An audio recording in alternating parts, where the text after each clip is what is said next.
দর্শক, এই মুহূর্তে একটু যেতে চাই সুনামগঞ্জে। সেখানে আছেন আমাদের সহকর্মী সোহানুর রহমান।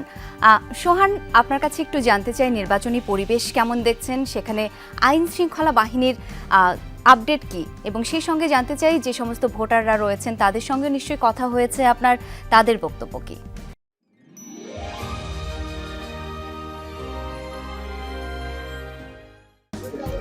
টানা প্রায় ২০ দিন নির্বাচনী প্রচারণা করেছেন এই জেলার ৫টি আসনের প্রার্থীরা এবং তারা ইতিমধ্যে গতকালকেই তাদের প্রচারণা শেষ করেছেন।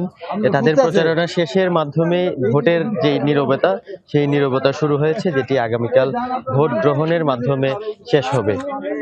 আমরা আইন শৃঙ্খলা রক্ষাকারী বাহিনীর সাথে এই মাত্র কথা হলো। এখনো এখানে যিনি আইন শৃঙ্খলা রক্ষার দায়িত্বে আছেন সুনামগঞ্জ সদরের, তিনি উপস্থিত আছেন।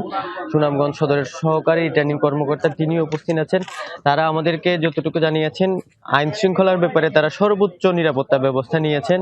ইতিমধ্যে যেই কেন্দ্রের আইন শৃঙ্খলা রক্ষাকারী বাহিনীর দায়িত্ব দেওয়া হয়েছে, তাদেরকে লিখিতভাবে বোঝানো হয়েছে, তাদেরকে ব্রিফ প্যারেড করা হয়েছে কে কিভাবে কাজ করবেন, সেই সম্পূর্ণ কাজ তারা সম্পন্ন করেছেন এবং আজকে যে যার কেন্দ্রে তারা পৌঁছে যেতে শুরু করবেন। ইতিমধ্যে আপনারা লক্ষ্য করছেন যে নির্বাচনের যেই সরঞ্জাম আছে, সেই সরঞ্জামগুলো বিতরণ শুরু হয়েছে। যারা প্রিজাইডিং কর্মকর্তা আছেন, ভোট গ্রহণ কর্মকর্তা আছেন, তারা তাদের নির্বাচনী মালামাল সেগুলো তারা বুঝে নিচ্ছেন। বুঝে নেওয়ার পরে তারা কেন্দ্রে যাবেন, কেন্দ্রে গিয়ে তারা তাদের প্রস্তুতি শুরু করবেন।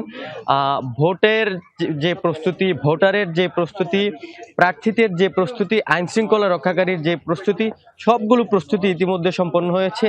আর মাত্র একদিন এখন শুধু ভোট গ্রহণের বাকি। যেই ভোট গ্রহণের দায়িত্ব এখানে যারা আছেন তারা পেয়েছেন, তারা তাদের দায়িত্ব পালনের মাধ্যমে শেষ করবেন। ভোটারদের সাথে আমাদের কথা হয়েছে। কথা বলতে আমরা যেটি লক্ষ্য করেছি, ভোটারের যে উৎসব, যেটি আমরা বলি যে ভোট উৎসব, সেই ভোট উৎসব কিন্তু হাওরের জেলা সুনামগঞ্জে বইছে। এখন মানুষ উন্মুখ হয়ে আছেন ভোট দেওয়ার জন্য। সোহান, অনেক ধন্যবাদ আপনাকে।